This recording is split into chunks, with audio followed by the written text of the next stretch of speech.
Hi everyone, and welcome back to Art with Mrs. S. Today we're going to actually add some color to our shoe designs. Last time I saw you, you should have traced your shoe. You added your unique logo, and mine was a little juice box. And then you should have also added a texture or a pattern. That was our checkpoint. That's kind of your goal. But if you were absent or you just got behind or you were stuck on something else, that is still where you need to get today before you get color, before you get Sharpie or anything like that. If you're not sure what a texture or a pattern is, we said it could be something that repeats as simple as a line. Look, all these different types of lines. It could be something that repeats as simple as a circle or a shape. You don't want to forget to add that, one, not only because it helps out your shoe design, but two, it's also a part of your grade. And look, there's even more patterns here. Simple lines using a ruler, swirly whirls, wavy lines, zigzags, polka dots, checker, you name it. So add that somewhere. I added two on mine. I did some of the lines, and then I also added in kind of this circle repetition pattern right there too. So what you're going to want to use to color these with, I have some nice brand new colored pencils. You'll also need a Sharpie at some point, and it's always nice to have on hand a nice little sharpener, because if you've ever used colored pencils before, sometimes they break and it happens. So you'll want to kind of decide what colors you're using before you dive right in. But I think I'm going to go with some nice blues. I don't want to press hard with these colored pencils. And I have you do colored pencils for a couple reasons. One, because you're going to get better details than you would with markers, because these are itty bitty spaces, especially if you followed directions and did those patterns and took your time and did these little details. The second is if you press hard, you can get this nice bright bold color. And if you press lightly, you can get a whole nother color with the same color pencil. You can also practice blending. So I can press hard, I can press very gently, or I can press lightly and blend in other colors. So if I press lightly with this blue and add in this yellow, I can actually still mix and make like a green. So play around with that, see what you like. Take your time.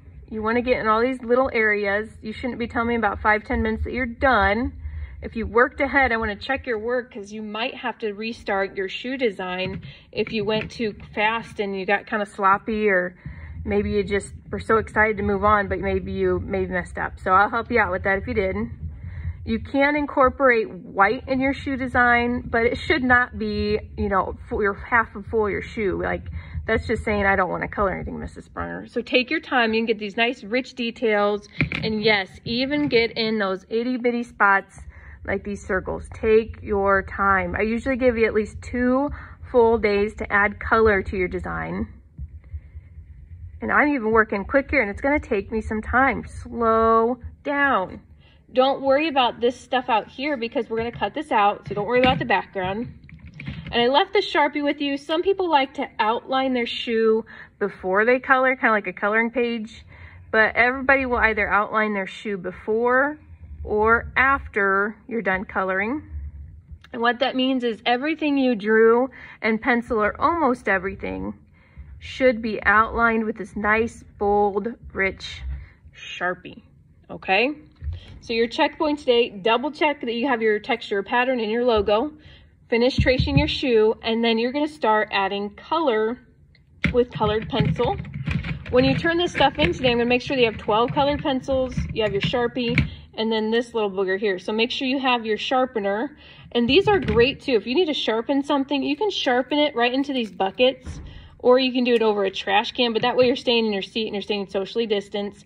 They're not the best in the world, so if you need help, or if one gets stuck, let me know. Or if you accidentally break one, let me know. Don't try to hide it. It's just better, just let me know. I understand that they're kind of cheap sharpeners. They're little, it happens. They break, even the best sharpeners break. So just, again, let me know. I'll try to get it replaced. That way the next person that gets your bucket doesn't have a broken one in there.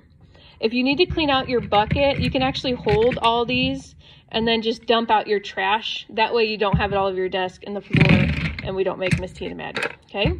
So you're working on adding color and making those patterns today. And then when you're all done, I want to see these. I'm going to check them, but you should not even finish today. You want to take about 2 days to get these done. Thanks for joining me today. I can't wait to see what colors you choose for your shoe designs.